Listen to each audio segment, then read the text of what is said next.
What's up, everybody? Welcome to CCN, the Casual Consumer Network. Here we go over a multitude of topics, and like always, we'll be condensing this into smaller, ingestible content. So we do have a playlist. It's called CCN Bites. If you want to go there and check this out, you're more than welcome to. But if you have any questions, critiques, or recommendations, go ahead and leave it in the comments. And make sure while you're down there, like, share, subscribe, and don't forget to hit that notification bell at the top. Make sure you're alerted when new videos come out. So for this first segment, we're going to be talking about the PS5 controversy. I know we talked about PS5 in the last video, but more has come out. So just to give you a little bit of a backstory of what's going on, PS4 went through an update and users saw that their voices will be recorded, and Sony came out and clarified and said that it's only for the PS5 because it's integrated into the system, so they won't be initiating this until people actually have the PS5 in their hands or in their homes. I don't agree with this at all. And they clarified even further, because people didn't like that explanation either, and they said that it was going to be primarily only for harassment purposes, to stop cyberbullying and to cut down on cyberbullying and things like that, which I totally can understand where they're coming from with that.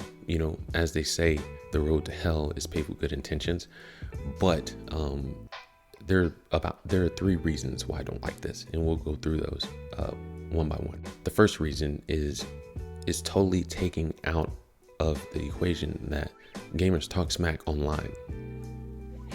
That's just how it is, and it's been that way for a very long time since they implemented online gaming. So I don't see why now it's becoming such a humongous problem. Leaving aside if the actions of the person is rising to the level of criminality, which we have the authorities to take care of that, just turn off the game or play the campaign.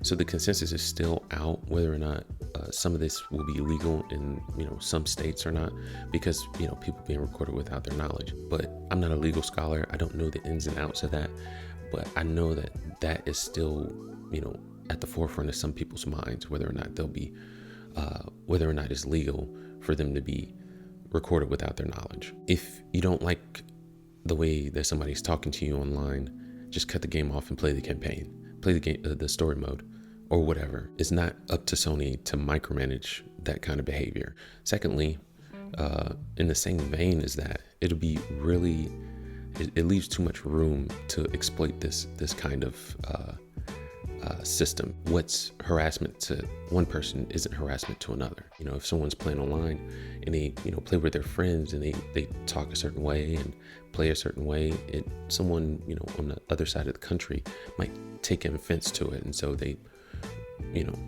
record them and send it to Sony's moderators for harassment claim, and Sony comes to the conclusion that it was harassment and ban them.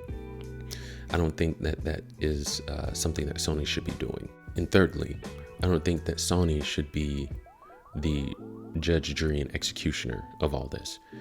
We don't work for Sony. Just to give you a little bit of background on me, I'm a truck driver by trade. In some of these trucks, they have cameras and it records 30 seconds constantly. In case you get into an accident, and it can stop it and then review the last 30 seconds leading up to the accident, make sure that you're not liable for that accident. Totally makes sense in that case.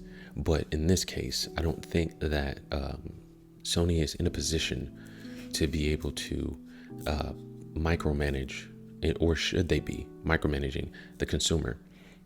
You provide a product, I buy the product. That should be the extent of our interaction. Nothing further than that. So I think they're overstepping their bounds, and barring Microsoft doing something as crazy as this, I will be getting an Xbox Series X instead of a PlayStation 5.